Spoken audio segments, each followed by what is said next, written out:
Hello and welcome. It is Eric Erickson here. It is my show, and I'm delighted to have you with me. I hope the weather's beautiful where you are. The phone number is 877-973-7425, should you wish to be a part of this program.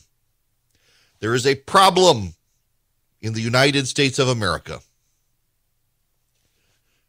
This is actually a real problem, and it has long-term consequences for society. There's a housing shortage. I'm not talking about affordable housing for the poor, subsidized housing. I am talking specifically about starter homes for people who want to buy them. People who buy homes early tend to have higher net worth later in life because they have so much home equity. They have more flexibility in what to do with it. So if you buy a house in your 20s, you're more likely than not going to have about $300,000 to $400,000 more in net worth than someone who buys a house in their late 30s, who's going to have more net worth than someone who buys their first house in their 40s. But people can't buy new starter homes. They can't buy old starter homes. They can't buy a house. When my wife and I got married, we were somewhat fortunate. Her grandmother had died and left her a small amount of money, and it was small enough to put down a down payment on a $100,000 house. We actually bought the house for about, I want to say we bought it for $110,000. It's about 2,800 square feet, had a half-acre yard. The house had been built in the 1940s, had not ever been refurbed or updated, and I'm not handy. Had a fuse box instead of your circuit breaker switches now. Had really old appliances, probably the original appliances in the house. We had to replace those. But it was a good house. It was solidly built. It was very solidly built. It was a great starter home. Sure, it needed work, and sure, it was old, and sure, we weren't handy enough to be able to do a lot of it, but it was in a fine neighborhood. We had our children there, and then we moved to a bigger house. As my career went on and I started making more money, the house we live in now. It's not in a gated neighborhood. It's just a nice, fine suburban house. The value of our current house has gone up tremendously. The value of our first house went up a lot. You know, our first house, as an aside, we never could sell it. It really needed a lot of work done, and we did not have a lot of money. It needed some paint. It needed a new roof. We had to get the new roof on. We were able to get the siding replaced. It had a lot of work it needed in the house, and we just couldn't afford to do it, and I wasn't handy. And my wife, when we moved into our new house, we'd saved some money. We were able to get stuff done slowly on it.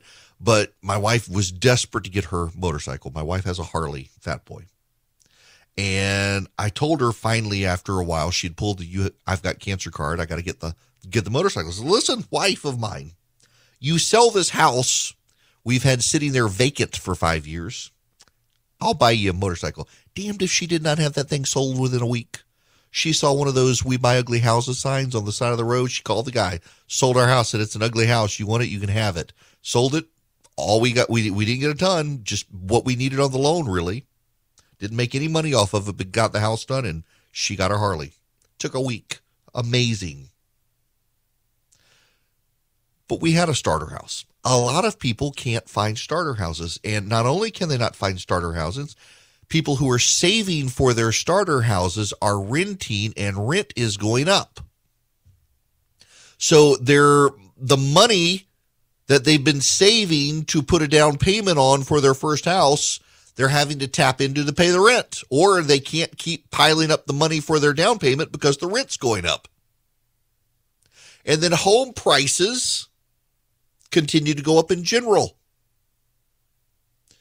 So I'm not at the point in career and wealth and all of that to be able to have like a vacation house or something like that. And I would love to have one. There are places that we'll rent. We'll get an Airbnb. We'll go to Hilton Head. I love to go to Hilton Head, or we'll go up to Clayton, Georgia, which is a beautiful area in the southeast. If you've never been, don't go because I love it too much. It's up in the North Georgia mountains and the Appalachian Mountains. It's gorgeous up there. It really is. And I keep an eye on property because, one day I'm either going to have the winning lottery ticket or maybe my career will really take off and I can buy a small house. And we can go to that instead of having to do Airbnb. There aren't any. There are not any. They're gone.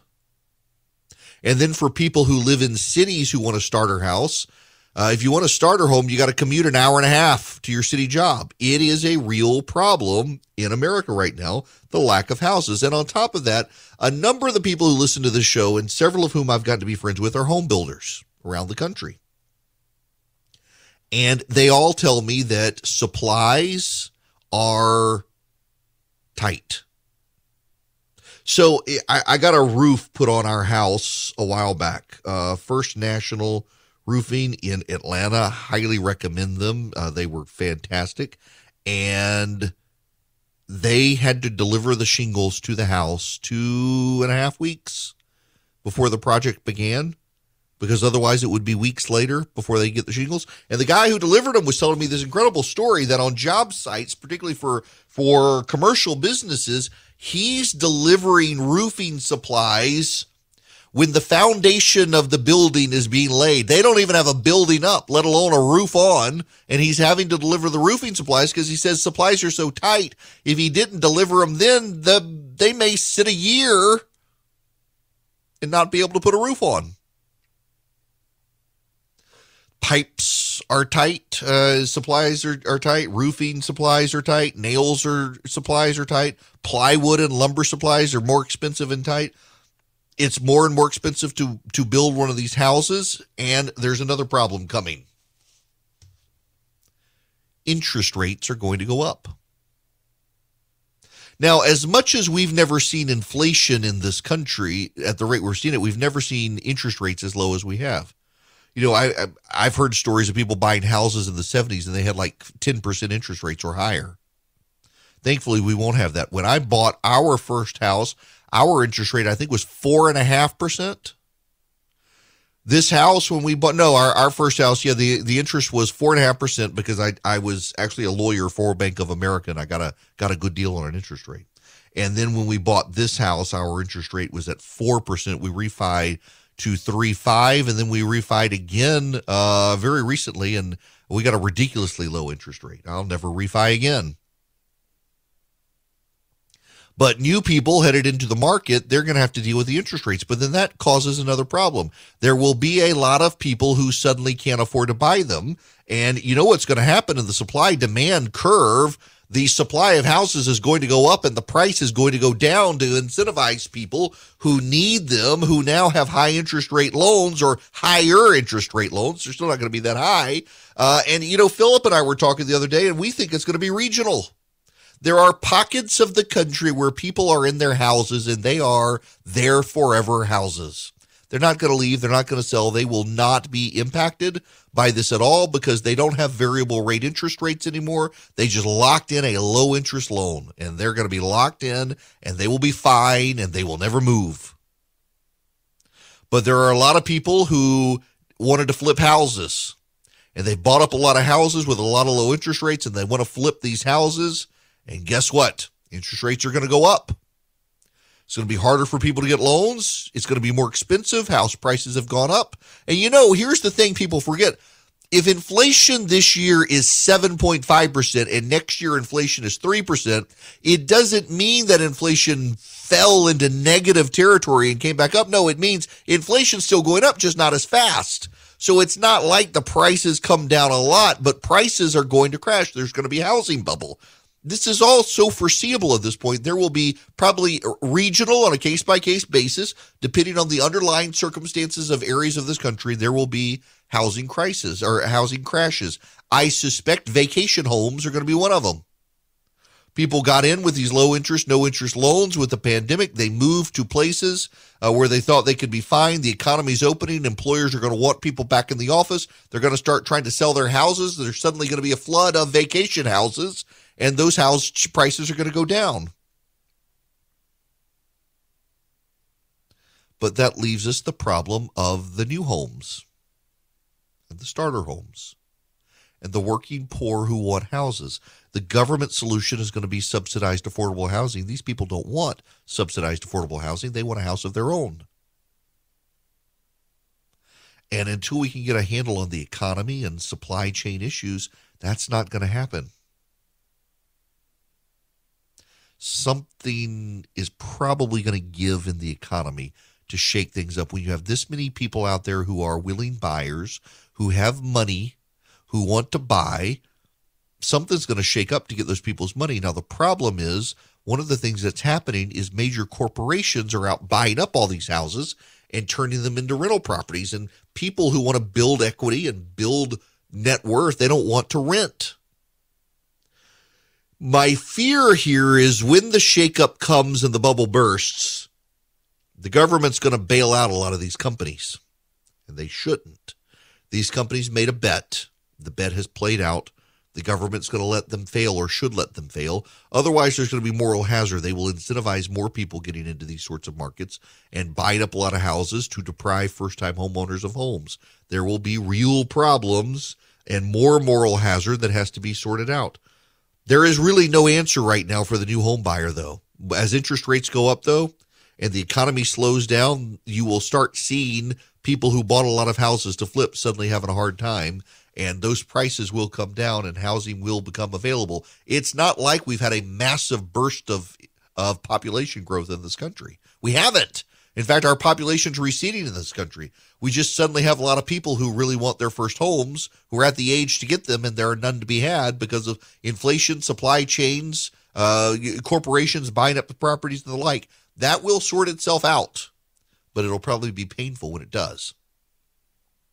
You know, one of the people who's getting attacked for this right now is Dave Chappelle, the comedian in Ohio. A neighborhood development there was going in and wanted to build affordable housing. And the problem here is the media has taken a story and they haven't really wanted to vet it. They wanted the outrage machine because it plays into all these other stories. So in Ohio, where Dave Chappelle lives, a property developer bought land and was putting in nice single-family homes, but to suck up to the local city council to secure the development deal, decided to put in a bunch of high-density, affordable housing at the front of the property. Dave Chappelle is getting blamed by all the people who hate him over the transgender stuff for killing affordable housing. Why does he hate poor people? If you bothered to follow the story, this is one of the problems we're having with the housing glut and the like. The way that developers are trying to deal with it is they're trying to put in a high density, meaning a whole lot of people per acre, high density, affordable housing, subsidized by the government. It drags down the values of the nicer homes. And on top of that, in this particular development, if you read the citizenry concerns, and by the way, most of the people in that town were opposed, they were putting in this high density, low income affordable housing, and they weren't upgrading the sewer lines. They weren't upgrading the water lines. They weren't upgrading the roads. They weren't doing anything. So they were trying to squeeze a pile of people into property with not a lot of infrastructure to be able to handle it. That would cause all sorts of problems. But yet it was easier for the people who hate Chappelle to push a story that he was against affordable housing and he was against poor people. It had nothing to do with it. The entire town was opposed. But this is something that's happening around the country. Developers are trying to come up with ways to make some money and to get through planning and zoning in areas of the country where some local city councils are hostile to the idea of having these nice McMansions and other places. So they say, we'll add high density, affordable housing. The government will let us do it. And then you're upsetting the local population because the local population knows, one, there really isn't a population to fill up all this stuff. Two, if it does fill up, then it's going to jam up the sewers and jam up the water lines. Three, it's going to jam up the highways, and you're not building more highways. These are multifaceted, complicated issues. You can't just narrow it down to, oh, well, they hate the poors. They don't hate the poor people. They just actually don't want their quality of life to degrade for a planner to be able to get a deal from a city council, and the only way they get the deal is to demand affordable housing when nobody wanted it to begin with. It's all for show. And by the way, high-density, affordable housing degrades the quality of life for everyone, including the people who live in the high-density, affordable housing. It's not good. There's better ways to take care of poor people and provide them housing than doing high-density, affordable housing. But let's not let the facts stand in the way of people wanting to be outraged about Dave Chappelle. A buddy of mine sent me a note and said the price of housing isn't going to go down, at least not in the short term. Long term, we're going to see wage inflation as housing stays flat. Yeah, we may very well. Right now, I'm worried about economic stagnation as we have this gap between inflation and wages. We may very well see wages spike enough that it can overcome the prices on housing. It really is going to be something to behold. There's just, we're kind of in uncharted times, at least uncharted times in living memory, of just a lot of instability out there. At least interest rates going up to some degree might help people who have their retirement savings pegged into interest-bearing accounts. There are a lot of people on fixed incomes who have situations like that. These are uncharted times. And then, my gosh, if there's foreign policy in national security instability, yeah, we got something. This is what happens when the American parties stop being serious. And I think neither the Republicans nor the Democrats have been very serious lately. Well, so I got emails. I occasionally do read my emails. And we got phone calls here as well. And when I'm getting emails about something and phone calls about it, and from unrelated people all over the country, you got to pay attention to it. And all of them were like, we're tired of the Joe Rogan story. We are tired of Joe Rogan. Okay, I get it. But I think the story matters greatly because you have the mainstream media and the left trying to silence voices they don't particularly care for. That's why it matters.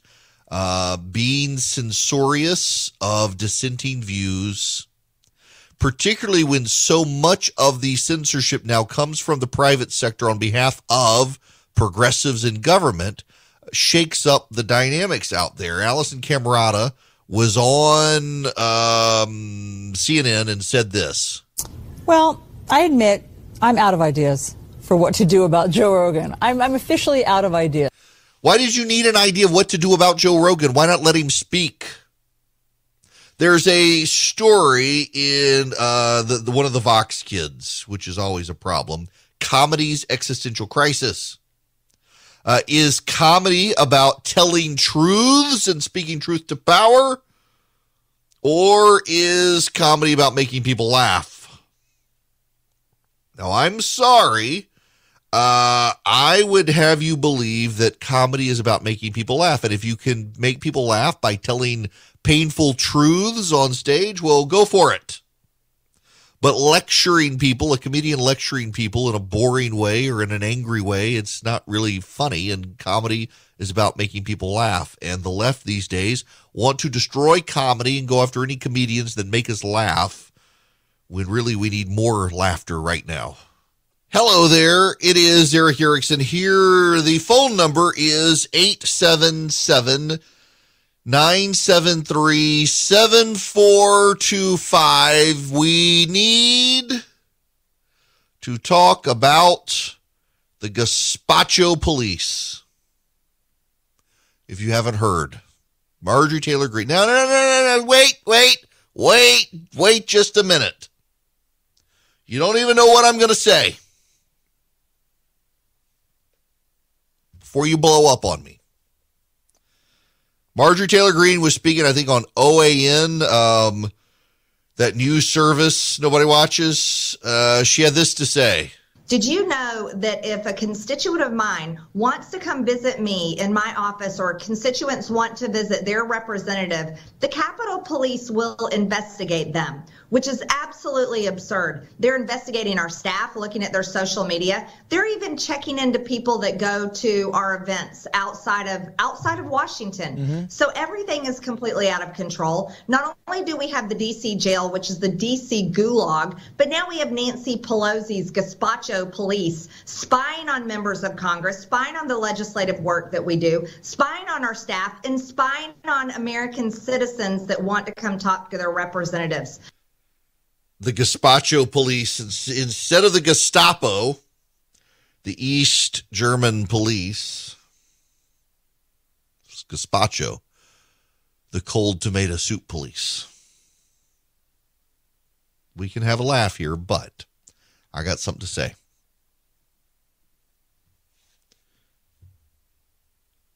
I'm really tired of the media focusing on people like Marjorie Taylor Greene, who, whether you like her or not, was duly elected by the people of the 14th Congressional District of the state of Georgia, who says some things like gazpacho police and has some theories like Jewish space lasers that are off the wall. And they highlight them, they drag them out, they profile them, they demand Republicans take a position. What do you think of Marjorie Taylor Greene's latest? And they never do that to the left.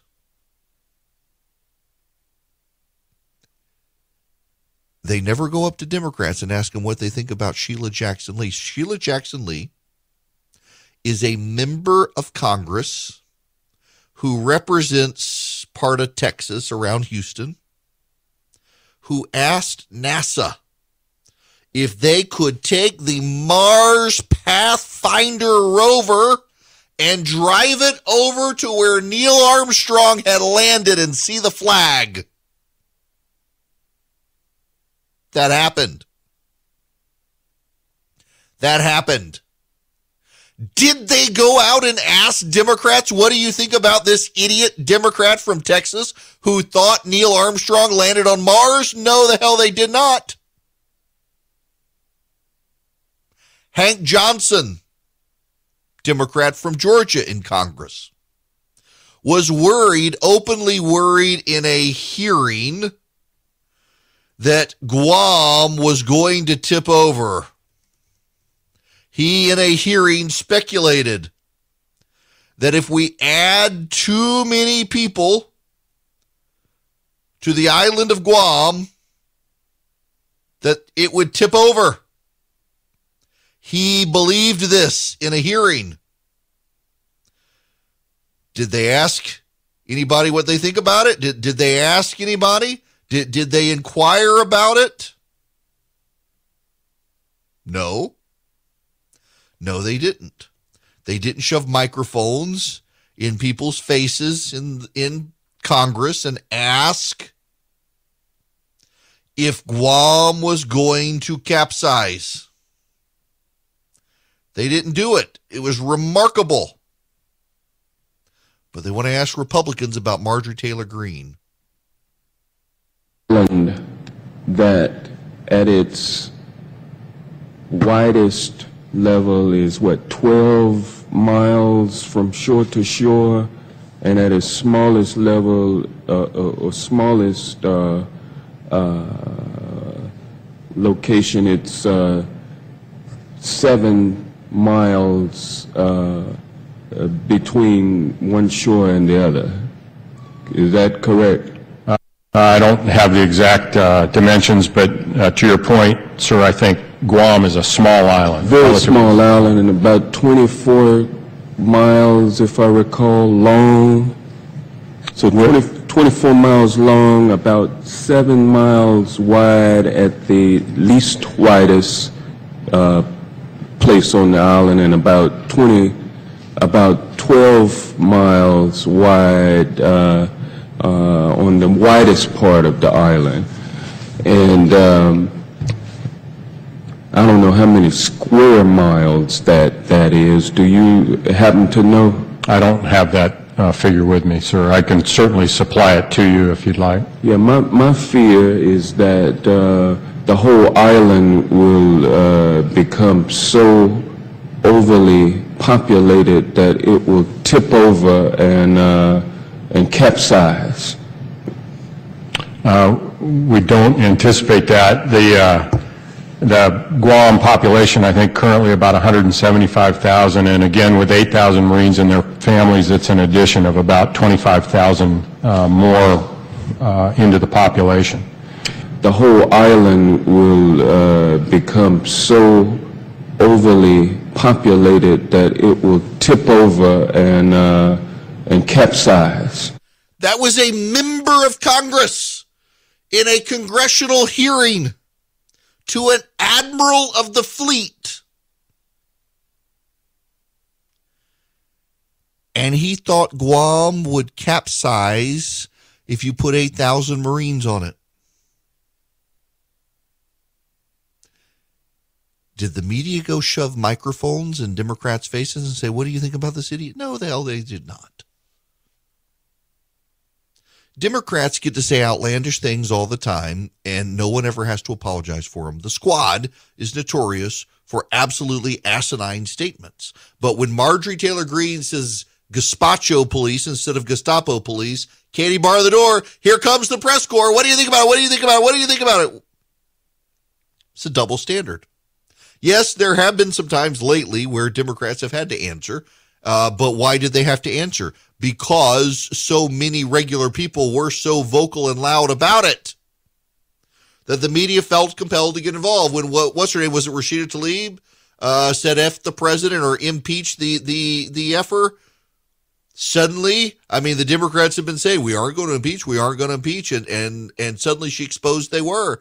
And there was so much outrage over the hypocrisy and the mixed message that they had to ask. But, you know, Cori Bush, the left-wing Democratic member of Congress, says she is refusing to abandon talking about defunding the police. She's not going to refuse. She's not going to stop saying it. You and I both know that very few members of the media, if any, are going to go up to Democrats and question them about her statements. Very few of them, if any, are ever going to go up and say, what do you think about defund the police? And the Democrats, well, that's her, but that's not our position. And they'll let it slide. Listen, I'm not a Marjorie Taylor Greene fan. I think that Republicans in the 14th Congressional District in Georgia could do better. There is someone running against her in a primary. I don't know how viable the person is, but if you want things to happen in that district, I think you're better off getting someone there who can work with leadership to get something done if you need your roads or bridges. But if you just want someone who's going to stir the pot and sling poop everywhere, well, then Marjorie's your girl. Go for it. That's fine. Your choice. But the voters get to decide. I don't get to decide. I don't live in that district. Just as much as you got to respect the voters who voted for a man who thought an island could tip over, you got to vote for a woman who said gazpacho police instead of Gestapo police. At least you understood what she actually meant. Not a single person has ever been able to defend Hank Johnson with a straight face. You know what his office tried to claim is that he meant it would be an environmental tipping. It's not. I played you the entire audio in context. He went over the entirety of Guam's measurements of 12 feet across by 24 feet. It could hold, the whole thing could tip over based on putting more people on the island.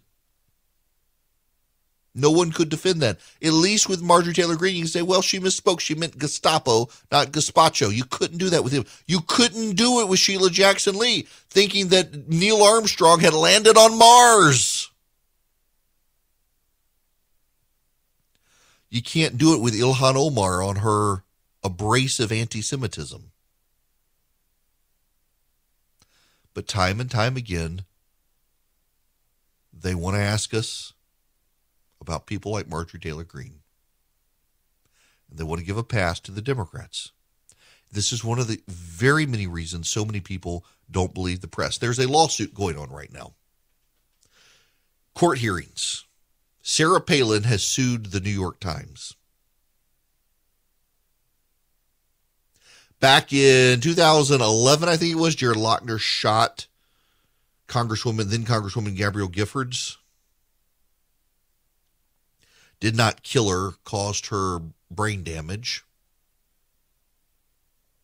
And the media blamed Sarah Palin out of the gate, because Sarah Palin had listed Gabby Giffords' district as a targeted district.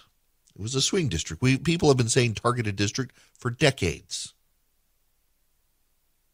But they blamed Sarah Palin. The left immediately blamed Palin, said it was her fault. It turns out Jared Loughner was obsessed with Gabrielle Giffords because of a way she answered an asinine question of his a couple of years before. He was an insane, crazy person with no political agenda. But they blamed Sarah Palin. When James Hodgkinson attempted the mass assassination of Republican members of Congress at a softball game, the New York Times wrote an editorial, and they wanted to add in language about Republicans having incited mass violence. And they said they couldn't find any occasions of Democrats having done so. They added Sarah Palin and blamed her for Jared Loughner. That's why she's suing. The New York Times itself had reported Palin had no involvement in and was not a precipitating factor in the attempted assassination of Gabrielle Giffords. But the New York Times editorial page years later ignored that and said she was responsible for the attempted assassination.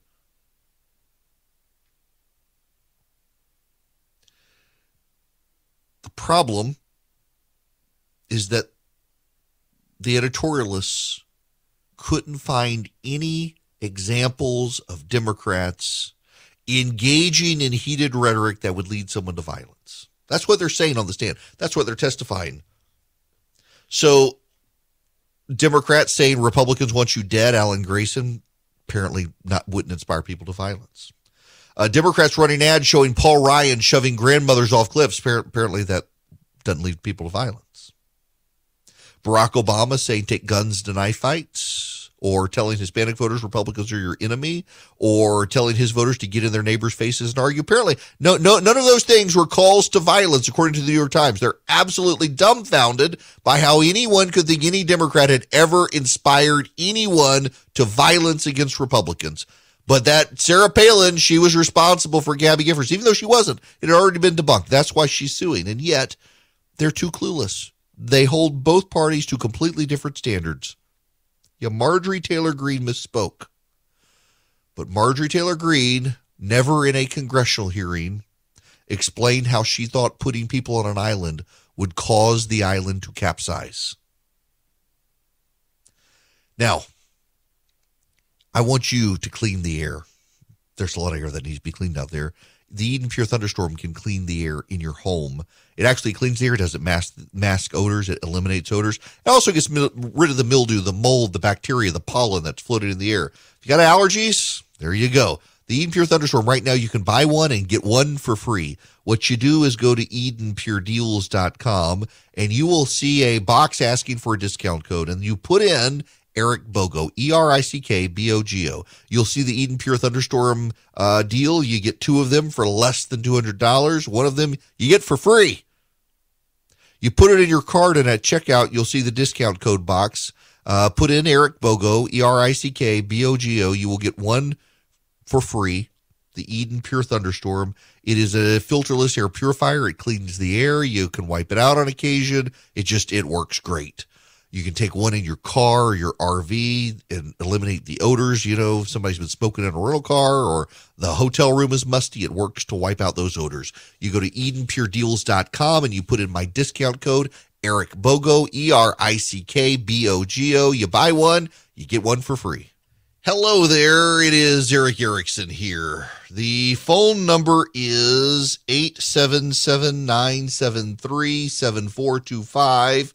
Let's go to Rhonda. You're up next. Welcome. Thank you. I was just curious as to why everybody was making fun of Marjorie Taylor Greene. Did you ever consider that maybe she didn't want to say Gestapo, so she made up a word? I mean, but I know the lady. She's very smart. She didn't make up the word. She used cold tomato soup instead of the East German isn't that police. better than saying Gestapo? Why would it be better than saying Gestapo? I mean, I say Gestapo is not a bad word. I mean, Gestapo means something to people, and it's the behavior she was describing. I think she just misspoke. Well, okay. I know the lady. She's very bright. I'm sure she is. I think people go off one deep into the other, and it's aggravating because I hear stuff all the time, and it's like you said, it's one-sided. It's okay for people that you like to do things or say things and nothing's said, or people that you don't like, then everybody goes off. And in particular, the media obsesses about when Republicans say it. The point, though, is that I don't think there's any reason to quibble over or argue over whether she misspoke.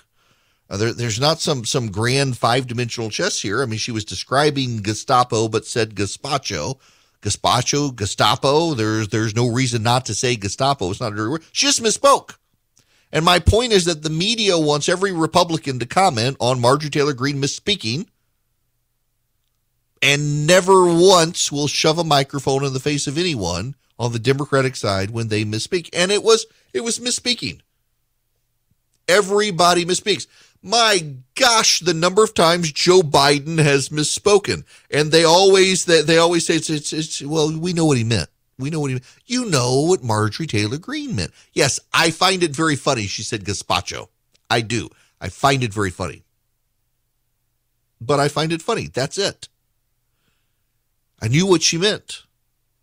And with the very same media's like, I can't believe she did this. Every time Joe Biden says something nutty, they're like, well, we know what he meant. We know what Joe Biden meant. You knew what he meant, really. Okay, well, why can't you treat everyone else, including Marjorie Taylor Greene, the exact same way? Why not? The voters of the 14th Congressional District of Georgia voted for her. Respect those voters' decision. You may not like her. I'm not a fan. But they voted for her. And she's allowed to misspeak. All humans are. It's called being human. It's one of the things we do. But yet you want to condemn her and mock her and ridicule her for it. And when Joe Biden misspeaks on a daily basis, you try to excuse him and give a pass for him. It is just one of those other double standards. When we come back, do you use the yellow emoji? It's 2022. Things are still crazy. Things haven't settled down. And now you got the Federal Reserve and interest rates. You got the economy. You got inflation. A lot of banks won't even return your phone call.